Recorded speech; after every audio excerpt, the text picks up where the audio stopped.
Okay, let's unpack this. Today, we're doing a deep dive into something you might just walk past in the store, or maybe you use it every day.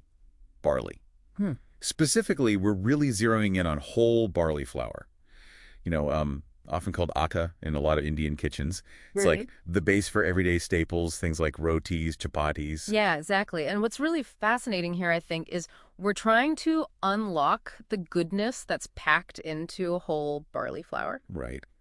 So our mission really is to give you some surprising facts, some practical stuff you can actually use. This comes straight from the research we've looked at. Okay. We'll get into the benefits, how you can use it, and importantly, a few things to keep in mind.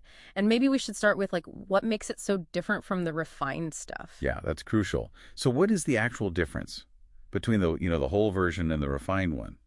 Why does it matter so much? It matters a lot. That distinction is really key. So whole barley flour, this Yeah. atta, which, like you said, is just their word for whole grain flour. Generally, it's made by grinding the entire barley kernel, The whole thing. the whole thing. You get the bran, which is nutrient rich, the germ, also full of good stuff, and the starchy endosperm. All that natural goodness is kept right in there. Okay. Now, compare that to refined barley flour, sometimes called Maida, that's gone through processing that basically strips away the bran and the germ. Ah. Yeah. So you end up with a flour that's, well, lighter, finer, maybe. But you lose a lot. You lose a ton nutritionally. Most of the fiber, vitamins, minerals gone. And that whole grain thing, keeping everything intact, Uh, what does that actually translate to, for us when we eat it? Well, if we connect this to the bigger picture, it basically means whole barley flour is a nutritional powerhouse. Seriously. Okay, like how? In, say, 100 grams, just to give you an idea, you're looking at roughly 10 to 12 grams of fiber. That's quite a bit. Wow. And maybe 12 to 14 grams of protein. Plus, you get complex carbohydrates, which means, sustained energy, not just a quick rush.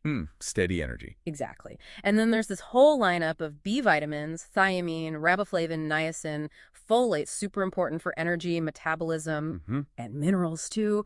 Iron, magnesium, phosphorus, potassium, zinc, selenium. It's packed. And this profile, well, it leads to some pretty remarkable health benefits. What jumps out at you from that? It really does sound like a hidden superhero for your body. I mean, what stands out to me is how specific some of those benefits are. Like, I read it's particularly high in beta-glucan, That's right, yeah. which is a soluble fiber, and it's supposed to be really good at lowering LDL. That's the bad cholesterol, right? Absolutely. Very effective. And it obviously aids digestion, that high fiber content. It's like you said, it acts like a little broom for your gut, keeps things moving. Good analogy. And then for weight management, that makes sense too. Fiber adds bulk, makes you Yeah. feel fuller, longer. Definitely helps with satiety. And beyond just heart health, it seems great for managing blood sugar. You mentioned the sustained energy. That's because it has a low glycemic index. Exactly. It releases glucose slowly into the bloodstream. So you avoid those big sugar spikes and then the crashes afterwards. Mhm. It's got like a log on the fire versus just throwing on kindling. It burns slow and steady. That's a perfect way to put it. Yeah, it Oh, keeps thank you heaven. fueled steadily. So it sounds amazing, like something we should all be eating more of. But are there any downsides or times when someone should maybe be careful? That's a really important question to ask because, yeah, while it's incredibly beneficial for most people, there's a big one. Barley contains gluten. Oh, right. Gluten. So, very important. If you have celiac disease or even non-celiac gluten sensitivity, you absolutely must strictly avoid it. No question. Okay, good to know. Anything else? Well, just a practical point, if your diet isn't typically very high in fiber, it's probably best to introduce whole barley flour gradually, just to give your digestive system time to adjust. Otherwise, you might get some temporary discomfort, like a bit of gas or bloating, until your body gets used to it. Makes sense. Start slow. Exactly. But otherwise, its versatility is just incredible. It's not just for those traditional Indian breads like roti, puri, paratha. Yeah. People are using it in all sorts of modern ways too, in breads, biscuits, pancakes, even cakes sometimes. It adapts really well.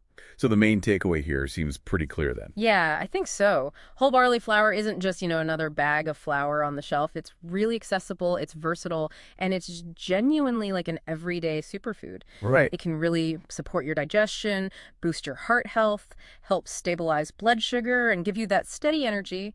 It's got tremendous value. So we've kind of peeled back the layers on whole barley flour, this ancient grain that's still super relevant today. Hmm. It makes you wonder, though, what other simple, everyday things sitting in your pantry right now might actually be these hidden nutritional powerhouses, just waiting for their own deep dive, holding surprising benefits you haven't even thought about yet.